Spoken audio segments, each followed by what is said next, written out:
بسم اللہ الرحمن الرحیم۔ صرف 5 منٹ کا مدرسہ قرآن و حدیث کی روشنی میں 214واں دن 4 شعبان المعظم۔ نمبر 1، اسلامی تاریخ۔ حضرت امیر معاویہ رضی اللہ عنہ کی پیدائش اور اسلام۔ حضرت امیر معاویہ رضی اللہ عنہ بعثت نبوی سے 5 سال پہلے عرب کے مشہور خاندان قریش میں پیدا ہوئے۔ وہ قبیلہ قریش کے خاندان بنو امیہ سے تعلق رکھتے تھے، جو حسب نسب اور منصب کے اعتبار سے بنو ہاشم کے بعد سب سے زیادہ معزز سمجھا جاتا ہے۔ ان کے والد ماجد حضرت ابو سفیان رضی اللہ عنہ اپنے قبیلے کے معزز سرداروں میں شمار ہوتے تھے۔ حضرت امیر معاویہ رضی اللہ عنہ کے اندر بچپن ہی سے عزم و حوصلے کے آثار ظاہر تھے۔ نوعمری کی حالت میں ابو سفیان رضی اللہ عنہ نے ان کو دیکھ کر کہا، میرا بیٹا بڑے سر والا ہے اور قوم کا سردار بننے کے لائق ہے۔ ایک قیافہ شناس نے امیر معاویہ رضی اللہ عنہ کو دیکھ کر کہا، میرا خیال ہے یہ اپنی قوم کا سردار بنے گا۔ ماں باپ نے خاص طور پر ان کی تربیت کا اہتمام کیا، مختلف علوم و فنون سے آراستہ کیا، لکھنا پڑھنا سکھایا۔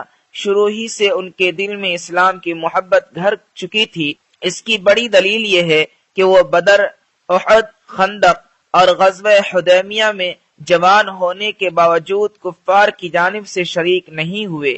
البتہ بعض مصلحتوں اور مجبوریوں کی وجہ سے انہوں نے اپنے خاندان کے ساتھ فتح مکہ کے موقع پر اسلام کا اظہار کیا۔ نمبر 2، حضور صلی اللہ علیہ وسلم کا معجزہ، بکری کا لمبی عمر پانا۔ حضرت ام معبد فرماتی ہیں کہ میری وہ بکری جس پر رسول اللہ صلی اللہ علیہ وسلم نے اپنا مبارک ہاتھ پھیر کر دودھ دوہا تھا، اس نے بہت لمبی عمر پائی، چنانچہ وہ حضرت عمر رضی اللہ عنہ کے زمانے خلافت تک زندہ رہی۔ حالانکہ بکری عام طور پر اتنی لمبی مدت تک زندہ نہیں رہتی ہے، بلا شبہ یہ آپ کا معجزہ ہی ہے۔ نمبر 3، ایک فرض کے بارے میں، اولاد کی وراثت میں ماں باپ کا حصہ۔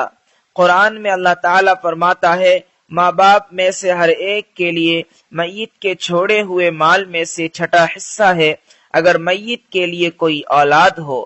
فائدہ، اگر کسی کا انتقال ہو جائے اور اس کے ورثہ میں ماں باپ اور اولاد ہیں تو ماں باپ میں سے ہر ایک کو الگ الگ چھٹا حصہ دینا فرض ہے۔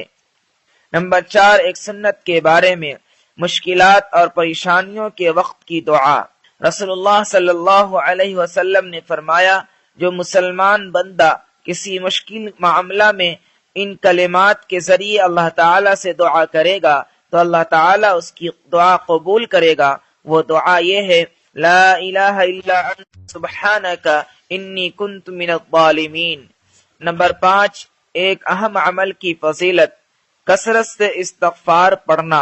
رسول اللہ صلی اللہ علیہ وسلم نے فرمایا، جو شخص یہ چاہے کہ قیامت کے دن اس کا نام اعمال اس کو خوش کر دے تو اسے چاہیے کہ وہ زیادہ سے زیادہ استغفار کرے۔ نمبر 6، ایک گناہ کے بارے میں، قرآن کو چھپانا اور بدلنا۔ قرآن میں اللہ تعالیٰ فرماتا ہے، جو لوگ اللہ تعالیٰ کی بھیجی ہوئی کتاب کو چھپاتے ہیں، چھپانے پر تھوڑا سا بدلہ حاصل کرتے ہیں تو یہ لوگ اپنے پیٹوں میں آگ بھر رہے ہیں۔ قیامت کے دن اللہ تعالیٰ نہ ان سے کلام کرے گا اور نہ ان کو پاک کرے گا اور ان کو دردناک عذاب دے گا۔ نمبر 7، دنیا کے بارے میں، دنیا کی چیزیں۔ قرآن میں اللہ تعالیٰ فرماتا ہے، تم لوگوں کو جو کچھ دیا گیا ہے وہ صرف دنیاوی زندگی میں استعمال کی چیزیں ہیں، اور جو کچھ اجر و ثواب اللہ کے پاس ہے وہ اس دنیا سے کہیں بہتر اور باقی رہنے والا ہے۔ وہ ان لوگوں کے لیے ہے جو ایمان لائے اور اپنے رب پر بھروسہ رکھتے ہیں۔ نمبر 8، آخرت کے بارے میں، جنت کی نہریں۔ رسول اللہ صلی اللہ علیہ وسلم نے فرمایا، جنت میں ایک نہر پانی کی، ایک شہد کی، ایک دودھ کی اور ایک شراب کی ہوگی۔ فائدہ، جنت کی شراب میں نہ نشہ ہوگا اور نہ اس میں بدبو ہوگی بلکہ بڑی خوشبودار اور لذیذ ہوگی۔ نمبر 9، طب نبوی سے علاج، مہندی سے علاج۔ رسول اللہ صلی اللہ علیہ وسلم کو جب بھی کوئی کانٹا چبھا یا زخم ہوا تو آپ صلی اللہ علیہ وسلم نے اس پر مہندی لگائی۔ فائدہ: مہندی جراثیم کو ختم کرتی ہے، جلن اور سوجن کو دور کرتی ہے، نیز اس میں دوسرے بھی بہت سے فوائد ہیں۔ نمبر 10، نبی صلی اللہ علیہ وسلم کی نصیحت۔ رسول اللہ صلی اللہ علیہ وسلم نے فرمایا، جو آدمی تمہارے پاس کوئی چیز بطور امانت رکھے تو طلب کرنے پر اس کی امانت واپس کر دو، اور جو آدمی تمہارے ساتھ خیانت کرے تو تم بھی اس کی طرح خیانت